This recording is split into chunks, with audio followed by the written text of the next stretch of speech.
আসসালামু আলাইকুম। আমরা এই ভিডিওতে সলভ দেখার চেষ্টা করব আমাদের যে ফোর্থ এক্সামটা হয়েছে ওইটার উপরে সলভ দেখার চেষ্টা করব। তো এটা হচ্ছে মূলের পর্যায়ভিত্তিক ধর্মের সেকেন্ড ক্লাসের উপর এক্সাম ছিল। তো আমরা প্রথম যে প্রশ্নটা পাইতেছি, প্রথম প্রশ্নটা কি রকম? প্রথম প্রশ্নটাতে বলতেছে যে নিচের কোনটার গলনাঙ্ক বেশি। ঠিক আছে, তো আমরা যদি গলনাঙ্ক বেশি, আচ্ছা, তো আমরা বলছিলাম যে ধাতু আর অধাতু দুইজনের জন্য দুই রকম জিনিস ছিল। ঠিক আছে, ধাতুর ক্ষেত্রে বলছিলাম হচ্ছে কি আকার যত ছোট হবে, আকার যত ছোট হয় গলনাঙ্ক তত বেশি হয়। ঠিক আছে, আর অধাতুর ক্ষেত্রে আমরা কি বলছিলাম? অধাতুর ক্ষেত্রে আমরা বলছিলাম হচ্ছে যে আকার যত বড় হয় গলনাঙ্ক তত কি হয়? বেশি হয়। ঠিক আছে, এটার কারণটাও বলছিলাম যে আকার যত বড় হবে অধাতুর ক্ষেত্রে ভ্যান্ডার ওয়ালস তত কি বাড়বে, আর ওই কারণে গলনাঙ্ক স্ফুটনাঙ্কের মানটাও বাড়তে থাকবে। এখানে তোমাকে জিজ্ঞেস করছে নিচের কোনটাতে গলনাঙ্ক বেশি। তুমি যদি এখানে একটু দেখো, সিলিকন, ফসফরাস, ক্লোরিন, সালফার, এরা সবগুলো কিন্তু কি অধাতু। তাহলে তুমি এদেরকে লেখার চেষ্টা করবা। ঠিক আছে, আচ্ছা, এখানে অধাতুর আকার বললেও এটা আসলে অধাতুর কিসের আকার বোঝাইছিল? যৌগের আকার। ঠিক আছে, তো তুমি যদি একটু দেখো সিলিকন, তারপর আছে হচ্ছে কি সিরিয়ালি যদি আমি লিখি সিলিকনের পর আছে ফসফরাস, তারপর আছে হচ্ছে সালফার, তারপর আছে হচ্ছে কি ক্লোরিন। এখন সিলিকন কয়জন মিলে অণু তৈরি করে? আমরা জানি যে সিলিকন একজন না, এন সংখ্যক মিলে অণু তৈরি করে। কারণ কি সিলিকনের একটা ধর্ম আছে যেটা কার্বনের ছিল ক্যাটিনেশন ধর্ম, সেম গ্রুপে থাকার কারণে ওর কাছেও কিছু ক্যাটিনেশন এফেক্ট আছে। তো ওই কারণে সিলিকন এরকম চারটা হাত দিয়ে এরকম অসংখ্য মৌলের সাথে কি তৈরি করতে পারে? বন্ধন তৈরি করতে পারে। ঠিক আছে, ফসফরাস কয়জন মিলে যৌগ তৈরি করে? চারজন। সালফার কয়জন মিলে যৌগ তৈরি করে? আটজন। আর ক্লোরিন কয়জন মিলে তৈরি করে? দুইজন। তাহলে সবচেয়ে বেশি সংখ্যক কারা নিয়ে কে নিয়ে তৈরি করছে? সিলিকন। তো সিলিকনের জন্য ভ্যান্ডার ওয়ালসটা বাড়বে, এই জন্য তার গলনাঙ্ক স্ফুটনাঙ্ক কি হবে? সবচেয়ে বেশি হবে। ঠিক আছে, আচ্ছা, এরপরে টপিক প্রশ্নটা কি বলতেছে? সালফারের যোজ্যতা নয় কোনটা? তো এটা আমরা ছোটবেলা থেকে মুখস্থ করে আসছিলাম বা পড়ে আসছিলাম। সালফারের 16টা ইলেকট্রন ছিল, যোজ্যতা ছিল হচ্ছে 2 4 6। ঠিক আছে, তো যোজ্যতার জন্য তুমি কি করবা? যোজ্যতার সংখ্যাটা কি ছিল? সর্বশেষ কক্ষপথের অযুগ্ম ইলেকট্রন সংখ্যা। কি? অযুগ্ম ইলেকট্রন সংখ্যা। তুমি যদি সালফারের ইলেকট্রন বিন্যাস করো, তার কি অবস্থা ছিল? 3s2 ছিল, আর 3p কত ছিল? 4। তো তুমি যদি এটাকে ইলেকট্রন বিন্যাস করো, দেখো তার 3p4 কিরকম? এরকম না? আর 3s2 কিরকম ছিল? এইরকম। তো এখন এখানে দেখো অযুগ্ম ইলেকট্রন সংখ্যা কত? 2। তাহলে তার যোজ্যতা কত হবে? 2। এখন যদি সে উত্তেজিত হয়, এই যে এই জায়গার ইলেকট্রনটা চলে যাবে হচ্ছে 3d তে। ঠিক আছে, এইখানের ইলেকট্রনটা কি হয়ে যাবে? চলে যাবে হচ্ছে 3d তে। তাহলে এখন অযুগ্ম ইলেকট্রন সংখ্যা কয়টা দেখতেছো? 1টা 2টা 3টা 4টা। তাহলে তারপর আস্তে আস্তে হচ্ছে যোজ্যতা কত? 4। আরেকটু যদি উত্তেজিত হয়, এই ইলেকট্রনটাও চলে যাবে, চলে গিয়ে কোথায় চলে যাবে? এখানে। তাহলে তখন অযুগ্ম ইলেকট্রন সংখ্যা হবে 6টা। তাহলে সালফারের যোজ্যতা 9 কোনটা? 8। বুঝতে পারছি? আচ্ছা, তারপরে ছিল হচ্ছে জেনন ডাইফ্লোরাইডের সংকরায়ন কোনটা? তো সংকরায়ন পড়ার জন্য আমরা একটা সূত্র পড়ছিলাম, হাফ ইন্টু কি ছিল? এক্স ইকুয়ালস টু ছিল হচ্ছে হাফ ইন্টু ই প্লাস ভি মাইনাস এ প্লাস বি। ওকে, ই এর মান ছিল হচ্ছে কি সর্বশেষ কক্ষপথের ইলেকট্রন সংখ্যা কেন্দ্রীয় পরমাণু। জেনন, জেনন একটা নিষ্ক্রিয়। ঠিক আছে, তাহলে তার সর্বশেষ কক্ষপথে কয়টা ইলেকট্রন থাকবে? 8টা। তাহলে এখানে 8 প্লাস যুক্ত একযোজী পরমাণুর সংখ্যাকে আমরা বলছিলাম হচ্ছে ভি। তাহলে কয়টা একযোজী আছে? 2টা একযোজী যুক্ত আছে। তাহলে 2 মাইনাস 0 প্লাস 0। ঠিক আছে, তাহলে 8 আর 2 আসে 10, 2 দিয়ে ভাগ করে দিলে কত আসে? 5। তাহলে জেননের মান আসতেছে হচ্ছে কত? মানে সরি, এক্স এর মান আসতেছে হচ্ছে কত? 5। আর এক্স এর মান যখন 5 হয় তখন আমরা পড়ছিলাম sp3d হয়। কি হয়? sp3d। একটু খেয়াল করো sp3d কোন অপশনে আছে? 4 নাম্বার অপশনটাতে। ক্লিয়ার? এরপর আসে হচ্ছে 4 নাম্বার প্রবলেম, H2S এর বন্ধন কোণ কত? এটাও আমরা দেখছিলাম যে H2S যদি আমরা দেখি, এখানে কয় জোড়া লোন পেয়ার ছিল? 2 জোড়া। তো 2 জোড়া লোন পেয়ার থাকলে এটা কিরকম হবে? এইরকম। এখানে একটা হাইড্রোজেন, এখানে একটা হাইড্রোজেন। তো এটাও সংকরায়িত অরবিটাল হবে, এটাও সংকরিত অরবিটাল হবে। তাহলে তার সংকরিত অরবিটাল সংখ্যা আসতেছে কয়টা? 4টা। একটা হচ্ছে এইটা, একটা হচ্ছে এইটা। লোন পেয়ারগুলো সংকরিত অরবিটাল হয়। তাহলে টোটাল কয়টা আসতেছে? 4টা। 4টা হলে কি হয়? নরমালি হয় হচ্ছে sp3, তাই না? sp3 এর জন্য বন্ধন কোণ কত হয়? 109.5। কত হয়? 109.5। বাট এখানে খেয়াল করে দেখো লোন পেয়ার আছে। আমরা কি জানি? ভেসপার থিওরি কি বলে? যে লোন পেয়ারের বিকর্ষণ লোন পেয়ার বন্ড পেয়ারের চেয়ে বেশি হবে, এবং লোন পেয়ার বন্ড পেয়ারের বিকর্ষণটা বন্ড পেয়ারের চেয়ে বেশি হবে। এই কারণে এখানে বিকর্ষণটা বেশি হওয়ার কারণে বন্ধন কোণটা কি হতে থাকবে? কমতে থাকবে। এবং আমরা দেখে আসছিলাম পানি সেম শেপের ছিল, ওটার বন্ধন কোণ ছিল হচ্ছে কত? 104। ঠিক আছে, এখন বলছিলাম যে কেন্দ্রীয় পরমাণুর আকার যত বড় হইতে থাকে, এখানেও কয় জোড়া লোন পেয়ার ছিল? 2 জোড়া। ঠিক আছে, এই H2S কয় জোড়া লোন পেয়ার আছে? 2 জোড়া। তাহলে এটারও হওয়ার কথা ছিল 104। বাট কেন্দ্রীয় পরমাণুর আকারটা যত বড় হইতে থাকে বন্ধন কোণের মানটা কি হতে থাকে? কমতে থাকে। এই জন্য এটা 104 থেকে H2S একটা কমে কত হয়ে যাবে? অলমোস্ট 92 বা 93 এর কাছাকাছি। ঠিক আছে, এটাই হচ্ছে আমাদের আনসার। পর্যায় সারণীতে কাদের মধ্যে কর্ণ সম্পর্ক বিদ্যমান? এটা কিন্তু লাস্ট ক্লাসেই দেখাইছিলাম, বেরিলিয়াম আর অ্যালুমিনিয়াম। ঠিক আছে, নরমালি এটার কারণটা বলছিলাম। নরমালি অ্যালুমিনিয়াম কোথায় অবস্থান করতেছে? মাঝামাঝি। তো মাঝামাঝি থাকলে ওর কিছুটা ধাতুর ধর্ম থাকবে, কিছুটা অধাতুর ধর্ম থাকবে, রাইট?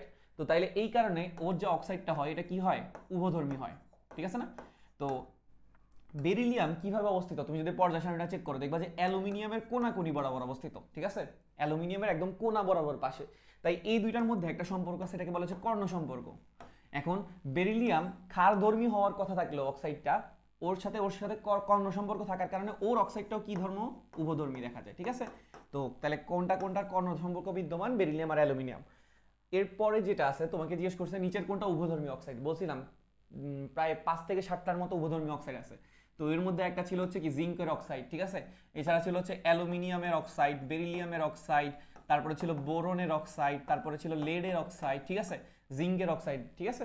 তো উভধর্মী অক্সাইড কোনটা? Zinc oxide. বাকিগুলো যদি চেক করে দেখো এটা অধাতু, এটাও অধাতু, অধাতু, তাহলে অধাতুর অক্সাইডগুলো আমরা জানি যে অম্লীয় হয়, সো টেনশন নাই। PCl5 এর বন্ধন কোন কোনটা এটা তুমি জানো। PCl5 এ যদি তুমি সংকরায়ন চেক করো দেখবা যে sp3d আসছে। আর sp3d এর শেপটা কিরকম ছিল খেয়াল করে দেখো। এখানে একটা ক্লোরিন, এখানে একটা ক্লোরিন, এখানে একটা ক্লোরিন, এখানে একটা ক্লোরিন, উপরে একটা ক্লোরিন ছিল, নিচে একটা ক্লোরিন ছিল, রাইট? তো একটু খেয়াল করো এই তিনটা একই সমতলে আছে। একই সমতলে থাকলে হচ্ছে কি সমতলে কোণ থাকে হচ্ছে 360 ডিগ্রি। তিনটা ভাগ হয়ে গেলে কত হবে? 120 ডিগ্রি, রাইট? এই যে 120 ডিগ্রি। এখন শুধু তো 120 ডিগ্রি নাই, কেন? এখানে একটা উপরে ক্লোরিন আছে, এই উপরের ক্লোরিনটার সাথে নিচের ক্লোরিনটার বন্ধন কোণ আবার কত ডিগ্রি হয়ে যাবে? 90 ডিগ্রি, ঠিক? কারণ এটা লম্বালম্বি ভাবে আছে। তাহলে আনসারটা হচ্ছে 90 আর 120, ঠিক আছে? আচ্ছা, এবার জিজ্ঞেস করছে নিচের কোনটা সম্ভব নয়।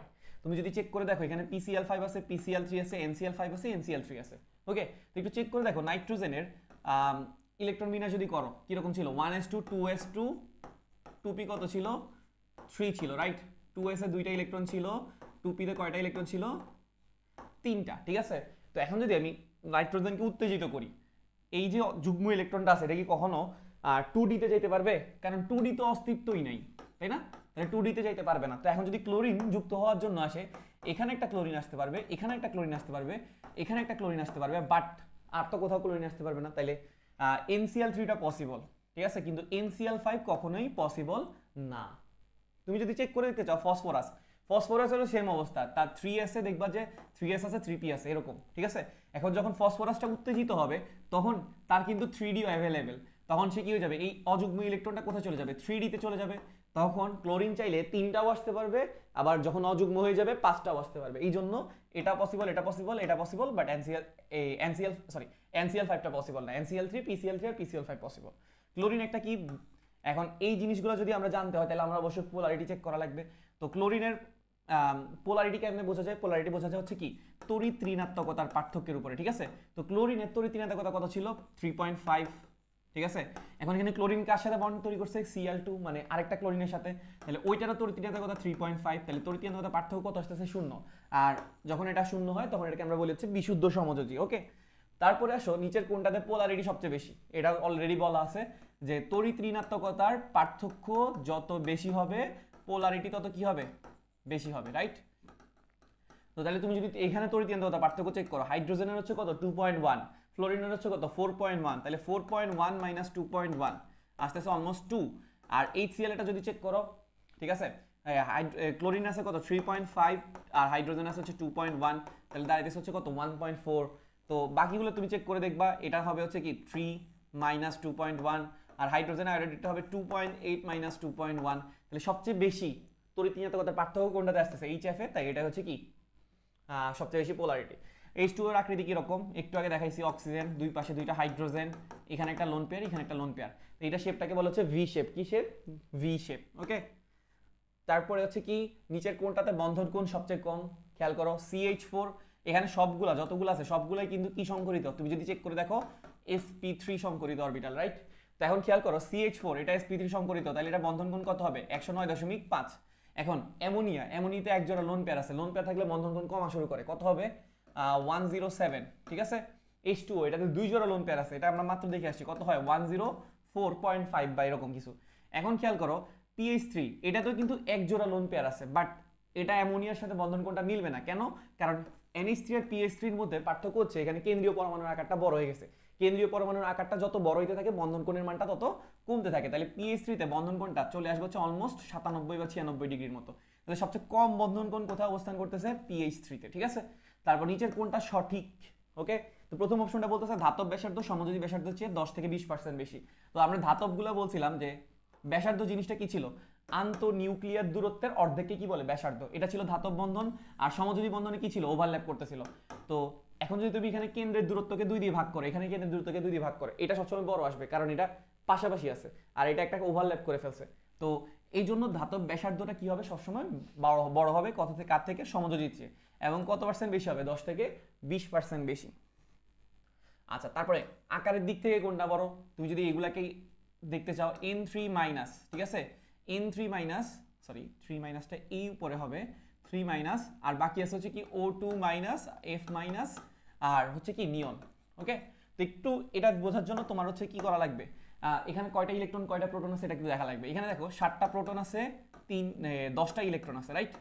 আর এখানে আছে হচ্ছে 8টা প্রোটন 10টা ইলেকট্রন, এখানে আছে হচ্ছে 9টা প্রোটন 10টা ইলেকট্রন, এখানে 10টা প্রোটন 10টা ইলেকট্রন। খেয়াল করে দেখো 10টা প্রোটন 10টা ইলেকট্রন, তাহলে এরা কি করবে, প্রোটনগুলো ইলেকট্রনকে খুব বেশি আকর্ষণ করে ভিতরে নিয়ে আসবে এবং আকারটা কি হবে, ছোট। কিন্তু এখানে দেখো 9টা প্রোটন আছে 10টা ইলেকট্রন আছে, প্রোটন তো 9টা আছে, তাইলে তো ওরা যথাযথ মানে বেশি আকর্ষণ করতে পারবে না, যে যতটা বেশি কোথায় আকর্ষণ করতেছিল, এই নিয়নে। তাইলে এখানে একটু বড় হবে আকারটা। এখানে 8টা প্রোটন আছে, ওরা আরো কম আকর্ষণ করতে পারবে। সবচেয়ে কম আকর্ষণ কোথায় করতে পারবে, মানে প্রোটনগুলো ইলেকট্রনকে, এই n3 মাইনাসে। তো তাইলে এটার আকারটা কি হবে, সবচেয়ে বড় হয়ে যাবে। ওকে, আচ্ছা। তারপরে C2H4 এ কার্বনের সংকরায়ন কোনটা, এটা চেক করার জন্য তুমি এখানে দেখো C2H4 কে যদি তুমি আঁকো, জিনিসটা দেখতে কি রকম, জিনিসটা এরকম না, হ্যাঁ। তো জিনিসটা ছিল এরকম, আমরা জানি যে আমরা কি জানি, আমরা জানি যে 3টা সাইড যদি থাকে তখন সংকরায়নটা হয় হচ্ছে sp2। ওকে, 2টা সাইড যদি থাকে তখন এটাকে আমরা বলি হচ্ছে sp। তুমি একটু চেক করে দেখো, এটার একটা সাইড 2টা সাইড, আর এটাকে একটা সাইড বলতে পারো, তাহলে 3টা সাইড, তাই এটা হচ্ছে কি কার্বনের সংকরায়ন হচ্ছে sp2। ওকে, আচ্ছা। এরপরে তোমাকে কি বলছে, CH3 CH2 CHO, এখানে কয়টা সিগমা আছে কয়টা পাই আছে, এটা যদি বুঝতে হয় তোমার এটার গঠনটা আঁকা লাগবে। তো এখানে কার্বন আছে, হাইড্রোজেন দিলাম, আমি হাইড্রোজেন দিলাম, আমি হাইড্রোজেন দিলাম, আমি এখানে একটা কার্বন আছে, এখানে একটা হাইড্রোজেন দিলাম, এখানে একটা হাইড্রোজেন দিলাম, এখানে একটা কার্বন আছে, CHO হচ্ছে অ্যালডিহাইড মূলক, তাই না। তো অ্যালডিহাইডের সংকেতটা কি রকম, কার্যকরী মূলকের C ডাবল বন্ড OH। তো এখন যদি তুমি চেক করো, এখানে সিগমা বন্ড কখন হয়, মুখোমুখি অতিক্রম করলে, আর পাশাপাশি অতিক্রম করলে কি হয়, পাই। তো এখানে খেয়াল করো, একটা সিঙ্গেল বন্ড থাকলে ওটা সবসময় সিগমাই হয়, ঠিক আছে। এটা সিগমা, এটা সিগমা, এটা সিগমা, 3টা 4টা 5টা 6টা, তারপর 7টা 8টা, এখানে আছে 9টা, তাহলে সিগমা আসতেছে কয়টা, 9টা। আর যখন ডাবল বন্ড থাকে একটা সিগমা একটা পাই হয়, তাহলে 9 1। ওকে, তারপর ClO4 মাইনাস, এখানে সংকরায়ন কি হবে, তো আমরা জানি যে হাফ ইনটু কেন্দ্রীয় মূলক, কেন্দ্রীয় পরমাণুকে ক্লোরিনের শেষ কক্ষপথে কয়টা ইলেকট্রন আছে, 7টা। আর অক্সিজেন একযোজি পরমাণুর সংখ্যা ছিল হচ্ছে কি V, এখানে কোনো একযোজি নাই, অক্সিজেন কিন্তু কি দ্বিযোজি, সো নাই। তারপরে বলছিলাম এখানে ClO4 মাইনাস, এখন এটা হচ্ছে অ্যানায়নের সংখ্যা, অ্যানায়নের সংখ্যাটা কি করতে বলছিলাম, যোগ, ঠিক আছে না। তাহলে এখানে থাকতেছে হচ্ছে 4 মানে হচ্ছে sp3, ঠিক আছে। তাহলে sp3 হচ্ছে আমাদের সংকরায়ন। তারপরে কি বলতেছে তোমাকে, কোনটা সম্ভব নয়, আমরা ক্লাস করার সময় দেখছিলাম SS মুখোমুখি অতিক্রমণ করতে পারে, হ্যাঁ পারে, sp পারে, হ্যাঁ পারে, তারপরে pp পারে, হ্যাঁ পারে, কিন্তু SS কখনোই কি করতে পারবে না, পাশাপাশি অতিক্রমণ করতে পারবে না।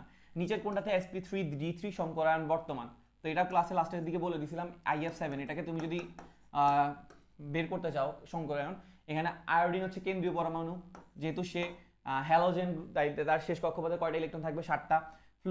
ফ্লোরিনের একযোজি পরমাণুর সংখ্যা, মানে কেন্দ্রীয় পরমাণুর সাথে যুক্ত একযোজি পরমাণুর সংখ্যা হচ্ছে কি ফ্লোরিন কয়টা আছে, 7টা। তাহলে 7 যোগ 7 কি আসছে, 14, 2 দিয়ে ভাগ করলে কি আসে, 7। এখন 7 হলে এটা কি হবে, অবশ্যই sp3d3 হবে, ঠিক আছে। আচ্ছা, এরপরে তোমাকে কি বলছে, নিচের কোনটা অম্লীয় অক্সাইড, আমরা জানি যে ধাতুর অক্সাইডগুলো ক্ষারীয় হয়, অধাতুর অক্সাইডগুলো অম্লীয় হয়। তো এখানে অধাতু হিসেবে কি আছে, সালফার ডাইঅক্সাইড, এটা অবশ্যই অম্লীয় হবে। পাই বন্ড কিভাবে তৈরি হয়, পাশাপাশি অতিক্রমণ করলে, একটু আগে বলছি। তারপরে কি আছে, নিচের কোনটার গলনাঙ্ক বেশি, ঠিক আছে। এগুলো কিন্তু কি ধাতু, তো ধাতুর ক্ষেত্রে কি বলছিলাম, আকার যত কি হবে, ধাতুর ক্ষেত্রে আকার যত ছোট হবে গলনাঙ্ক তত কি হবে, বেশি হবে, রাইট। তো এখানে যদি চেক করে দেখো, সোডিয়াম ম্যাগনেসিয়াম অ্যালুমিনিয়ামের মধ্যে আকার ছোট কার, অ্যালুমিনিয়ামের, তাই কি হবে, আর এর কারণ হচ্ছে এরা বাম থেকে ডান দিকে অবস্থিত, বাম থেকে ডান দিকে যেতে থাকলে আকার কমতে থাকে, তাহলে সবচেয়ে কম আকার হচ্ছে অ্যালুমিনিয়ামের, তাই গলনাঙ্ক সবচেয়ে কি হবে, বেশি। আচ্ছা, ফ্লোরিনের তড়িৎ-ঋণাত্মকতার মান কত, 4 অথবা 4.1। ওকে, নিচের কোথায় বিকর্ষ সবচেয়ে বেশি, লোন পেয়ার নাকি লোন পেয়ার বন্ড পেয়ার, না বন্ড পেয়ার, অবশ্যই লোন পেয়ার। ওকে, তারপর H2S এর বন্ধন কয় জোড়া লোন পেয়ার বিদ্যমান, তো আমরা একটু আগে দেখছিলাম H2O বলো বা H2S বলো, দুইটাতেই কি ছিল, দুই জোড়া লোন পেয়ার ছিল, ঠিক আছে। তো আশা করি আমরা ক্লিয়ার। কারো কোনো সমস্যা থাকলে অবশ্যই জানাবা। ভিডিও দেখার জন্য ধন্যবাদ, ঠিক আছে।